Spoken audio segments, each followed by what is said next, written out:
Why does barley come up so much in the Bible? Hi, everyone. This is R.A. Sweeney here to respond to different questions that I get asked about the Bible. So, for some of you listening, you might be thinking, where in the world does barley come up in the Bible? But it actually comes up quite a bit. So I think most notably, I think of in the New Testament, in one of the feeding events where they have just, a little bit of fish and a little bit of bread. It specifically says it's barley loaves, why? Why are we specifying that it's barley? Barley is kind of weird there. And that story actually echoes back to a story in 2 Kings chapter 4 that I think a lot of people skip over because it's a very short little story that's a little strange. But you've got the prophet Elisha, has kind of like a group of other like minor prophets that he hangs out with, and they're all kind of, living together doing their thing. And a guy comes and brings a bunch of barley loaves, but not nearly enough for everybody. And it's the same story as what Jesus does, just on a smaller scale. There's more barley loaves, fewer people, but it's still disproportionate. And they're like, how are we supposed to feed everyone with the barley loaves? And he's like, don't worry about it. It'll be fine. They pray over it. It's, the same sort of story. Everybody's fed with the barley loaves. Which again, why are we specifying barley? And it comes up a whole bunch of other places, but I think the best way to really focus on what's the significance of barley comes in the story of Ruth. So you have chapter 1 where Naomi goes to Moab with her whole family. Everyone dies, but before her sons died, married the Moabite women. They'll come back. The women start coming back toward Israel. She tries to send her daughters-in-law back. Orpah leaves, which is funny because her name means gazelle, so a running animal. So the runner runs.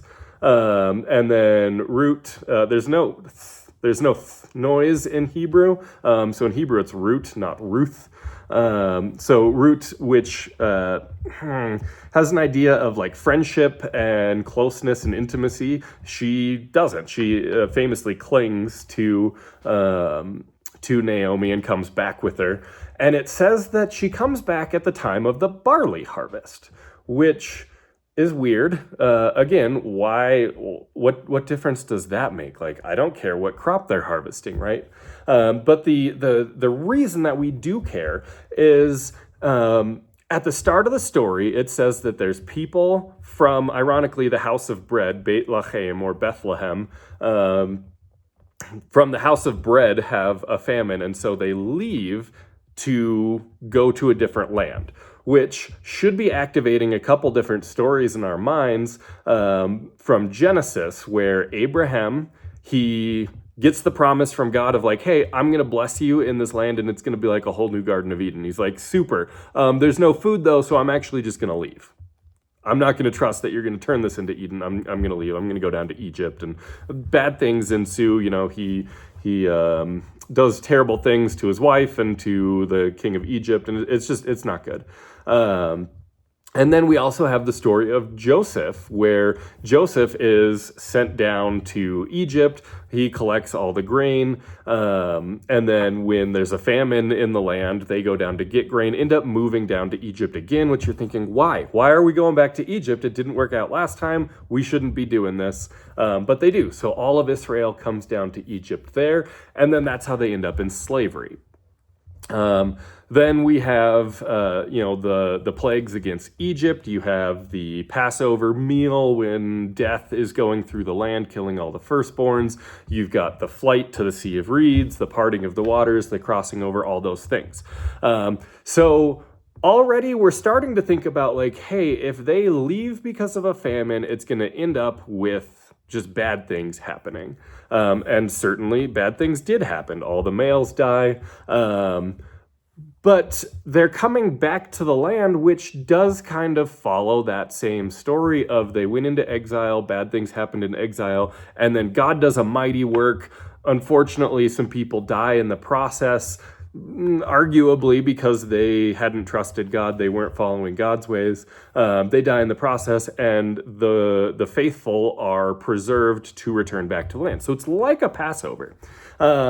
I don't know that I would liken those two stories if it wasn't for the barley harvest, because if you follow the sacred holidays or the holy feasts in the Torah, specifically in Leviticus, it spells out the different holy festivals. So after Passover, you have a week-long Feast of Unleavened Bread, where you obviously don't eat any bread with leaven in it. You're eating flatbread for a week, in addition to some other things.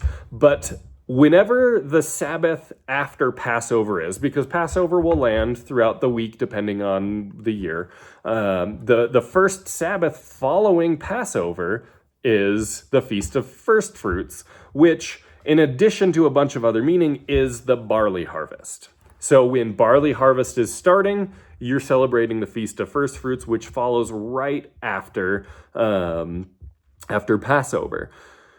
And so even though it doesn't say at the Feast of First Fruits, it says at the barley harvest, which you should know if you're, I'm not saying that you should, but like if you really know your Torah, you're like, oh yeah, that's the Feast of First Fruits. And hey, that follows right after Passover, where God brought his people back to the land out of this nation that they'd fled to for bad reasons. And you're like, oh, okay, this is starting to line up a little bit. But when you think about the story of the Exodus, they pass over, they leave, they come out the other side, they don't have any food. And that's when we start to see God's miraculous provision. So we see water coming from a rock. We see a poisonous well is... or a poisonous pond is made fresh by throwing some wood in it, which in the Elisha story where they've got the barley loaves, there's also some poisonous stew that he makes not poisonous. So a lot of similarities in the story here. But God's providing water in miraculous ways. He starts raining the manna out of heaven.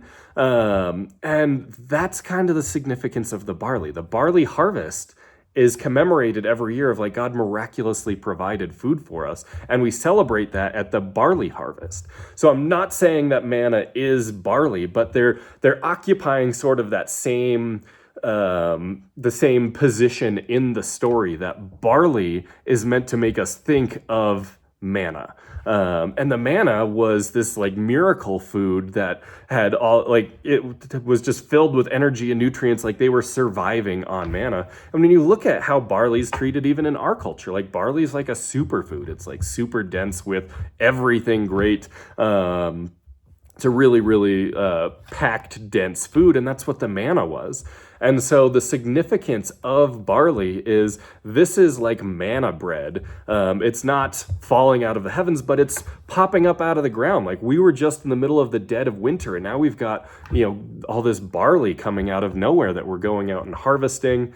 And I feel like it's really cool in the Ruth story because Boaz starts fitting the character slot of God. Not saying Boaz is God, but the same sort of role in the story. And so when he's telling his harvesters, like, hey, leave some sheaves of barley on the ground, like leave the food on the ground for her to then go and pick up every morning. It's really linking on with how the manna was collected. So it's like mapping that backward into the Sinai story. It's like God was telling his servants, like, hey, leave a little bit of the manna on the ground while we're harvesting to pick it up. Just kind of a cool interplay there. But I feel like the barley is really meant to be this miraculous provision, this manna type bread. So when we're reading about barley, I think we need to be thinking back to the manna in the wilderness. When we're reading about manna in the wilderness, we need to be thinking about how barley is used in the rest of the scriptures, and they really go together.